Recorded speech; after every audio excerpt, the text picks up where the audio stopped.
All right, so we are going to talk about one thing I think is really important is introducing your puppy to car rides. So for the sake of sakes, I'm going to do a lot of more of the talking while I'm driving. We're going to demo this with Venom. Where did Venom go? Puppy! Venom! There you are, young man. Hi, buddy. So because Venom doesn't have the comfort level of hopping into a car, I'm going to pick him up and I'm going to put him where I want him. Okay?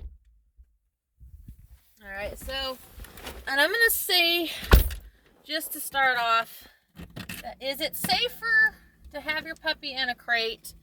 Absolutely. Is he going to need to learn how to travel in a crate, to go to competitions, and if I'm working multiple dogs? Absolutely. Do I think that it's important for puppies and dogs to learn how to travel in the car? Absolutely. And the reason why I think that is that we have so many pet parents that want their dogs to ride loose. And consequently, if you have a protection dog, which is what most of my dogs are going to be, that's going to be their main purpose.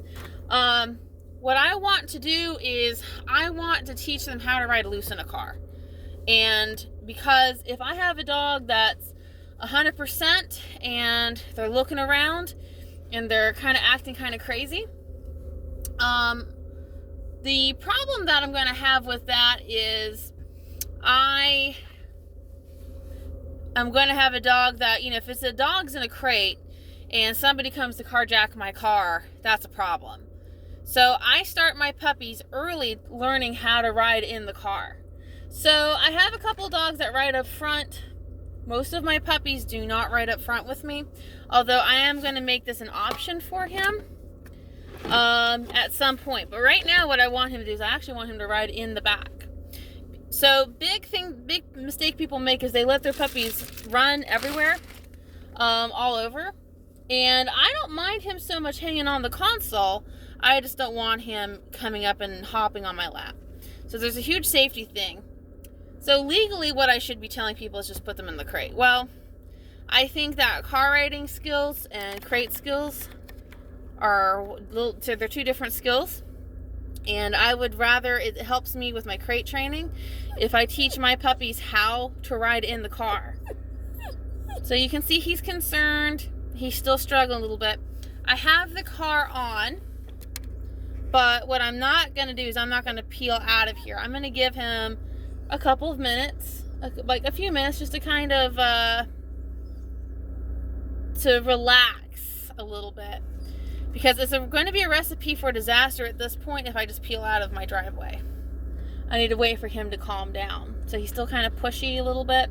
And, here's our stereotypical Malinois behavior where he's getting frustrated and he's doing a little bit of redirective biting. You might see that with your puppy, you might not.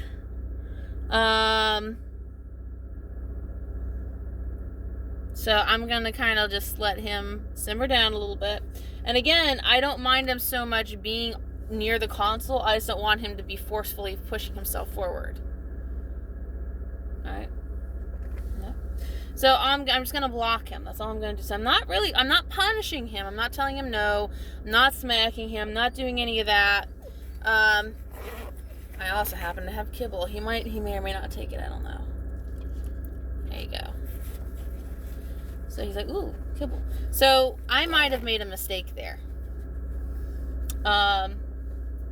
Because he might have found the food too arousing. So what I'm going to do, actually, here's what I'm going to do. I'm going to switch tactics. And I'm going to explain to you why, and I'm probably going to have to do that on the road. Good boy. I'm going to sprinkle some food back here. See if we can do some feeding a little bit. There you go. So the reason why I went from utilizing my hand to feed the kibble, which seems like, see how he's following my hand and he's very much invested in my hand. I want him to settle. If he's in an over-aroused state, I can't get him to settle. Right? I can't get him to calm down. So depending on your puppy and the severity, like this might be your first session. I have every intent of I go places like I get in my car and I'm going to a couple of appointments today, and generally if I'm going somewhere, I bring my puppies with me. I'm gonna sprinkle some more food back here, see if he will take that, see if he's interested in that. All right, so he can hang out, but he just can't cross. So this is like an invisible barrier. This right here, he can't cross that. That is against the rules. The only reason why he can ever cross that barrier is because if I invite him, and chances are pretty good if I'm traveling with multiple dogs loose in the car, even when I get my dream van, there's only going to be one dog that I'm going to allow to ride in the front with me. And he's not that dog. So he's going to have to learn how to ride in the back. And of course my car decided to be funky. Hold on. There it is. Gotta turn off the light.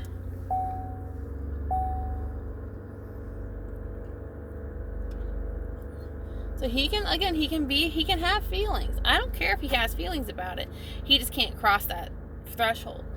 And so what I'm going to be doing now is, you see how he's eating? He's kind of settling down a little bit. A little bit. Not a lot. I'm going to take what I can take right now. So if this is something that you can't do, if this is something you cannot do,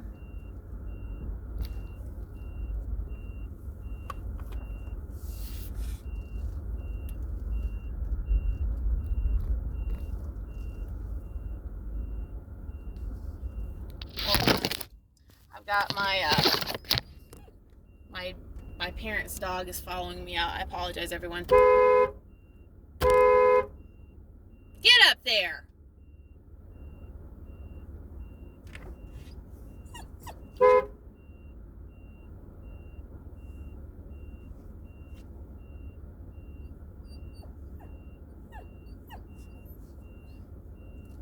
That's the beauty of having live action training sessions, right?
So maybe there's a way that I can skip this.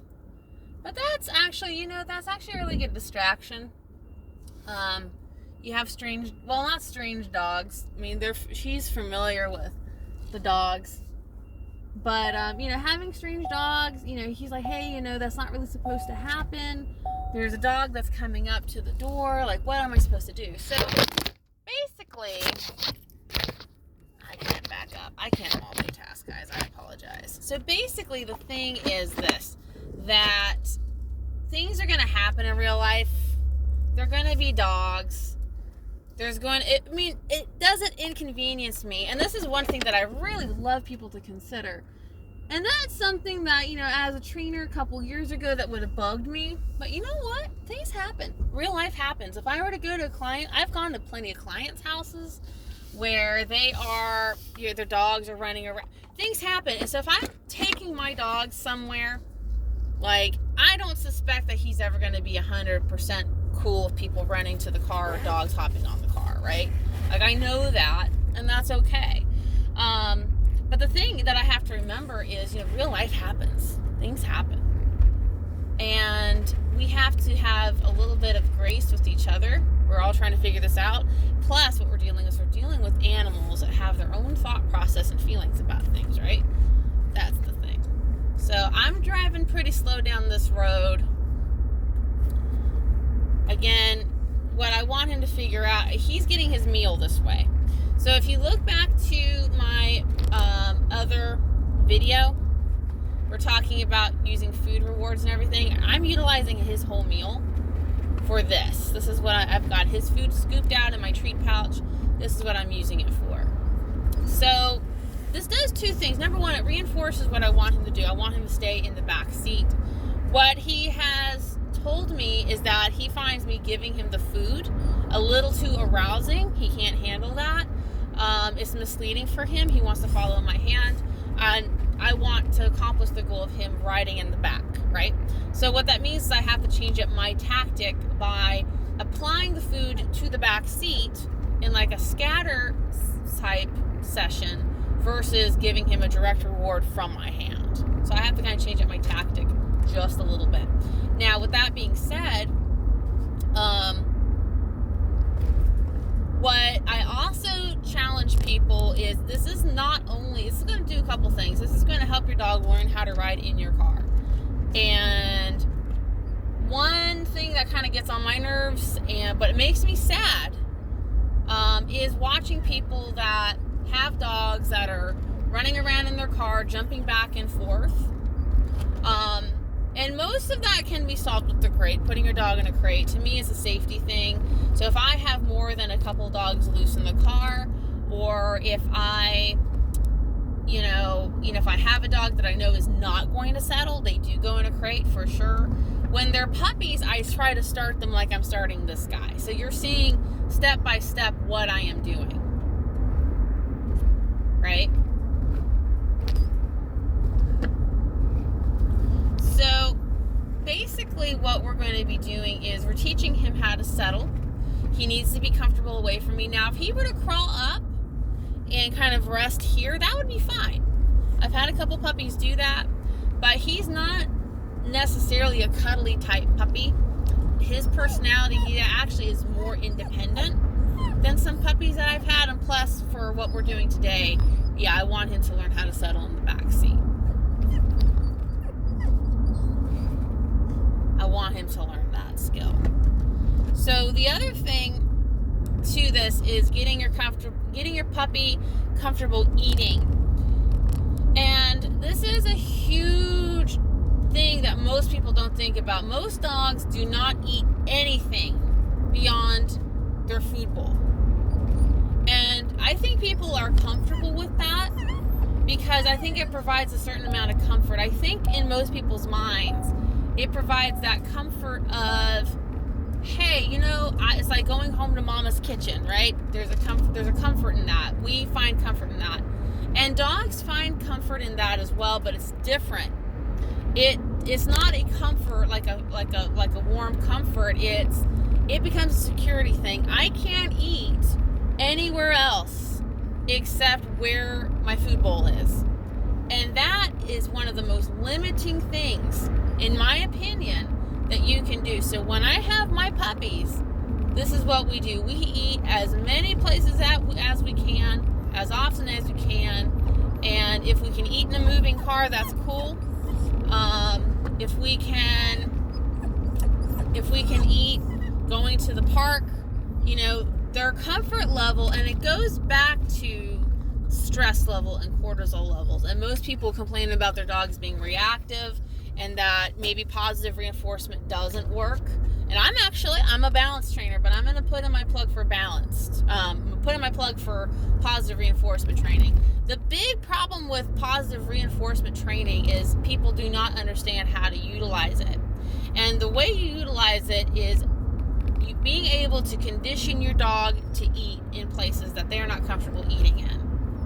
Because the biggest complaint is, well, I tried using treats, I tried doing this, I tried doing that, but they won't take it. Dogs will not eat if their cortisol levels are high. Cortisol levels are high because they are under duress and stress. They're concerned. They have concerns. Dogs that are not comfortable do not eat. They do not want it. They will not take the food. So in doing this early, I'm conditioning this young man back here that not only is traveling in the car cool, but guess what? He can eat in the car.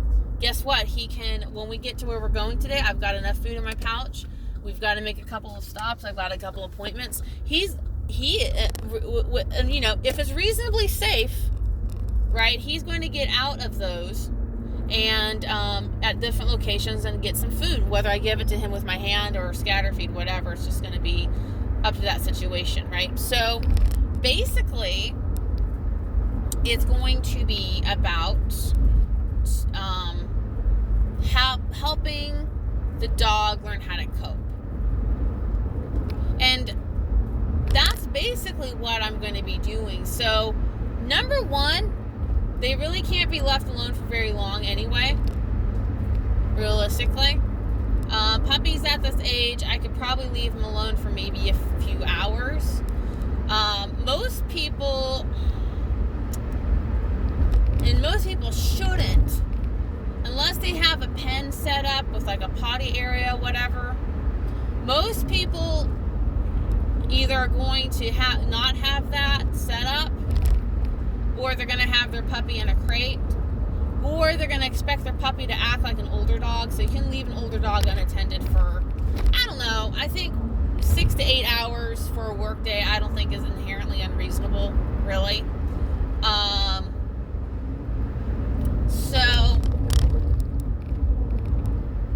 But, like obviously 12, 13, 14 hours, that's a little unreasonable. But 6 to 8 hours to me for an adult dog, that's not really unreasonable to leave your dog in a crate or unattended at home if they do good at home. And the thing of it is, your puppy's not going to be able to do that. They are physiologically not going to be able to do that. They can't. I wonder if you can see him snoozing. I bet you can. So he finally fell asleep, and I'm going to leave him alone. So it's just you and me, guys. You and me. It's going to be me and you. You and me. Whoever I'm talking to. But your puppy can't be left alone for more than maybe an hour or two at this point. Just, again, unless you have that hypothetical pen set up where they've got a place to utilize the restroom. It's just how they are. They can't. They physically can't. So, starting at a really young age, the reason why my dogs do well traveling with me is this is how I start them. Now, I've got 2 puppies, so we're going to be taking turns traveling if I don't have to take adult dogs anywhere. So this is what we're going to be doing for the next few weeks is, he's going to be too tired and too overwhelmed to really do much outside of this, but he's going to learn how to handle traveling in a car. And if I decide to utilize a crate and we start crate training, which that's going to be one of the next episodes, is working on crate training him and Winston. By the way, this is Venom. That's what we're going to be doing, right? So but this is how I start my puppy. So you can see he cried a little bit. And you might have a puppy that's more forceful. It's just really going to depend on your puppy. So Winston, and I really wish to God I had filmed taking Winston out for the first time. He screamed. He cried. The dude, and he might still do that, but he's learning how to calm down. So don't be too surprised if your first 2, the first couple times you do this, you don't have a puppy that settles quite this quickly. Like I said, it's easier because this puppy is more independent. He kind of likes to do his own thing. He settles well. He settles well in a crate. He settles well away. He does come to me for some scratches and food and comfort. But overall, he's a very independent-minded dog, and which is going to serve us well, I think. Winston, on the other hand, is definitely more clingy. He wants to be where I'm at. He's very much codependent, which that's going to serve me well in training. However, that's going to create a little bit of an issue with separation anxiety, which again, that's just going to be up to what you want to live with. So, but again, we can negate some of that with training, with conditioning, which is basically what this is. Even though he is in the car with me, Venom is apart from me, and he has to take comfort in that fact.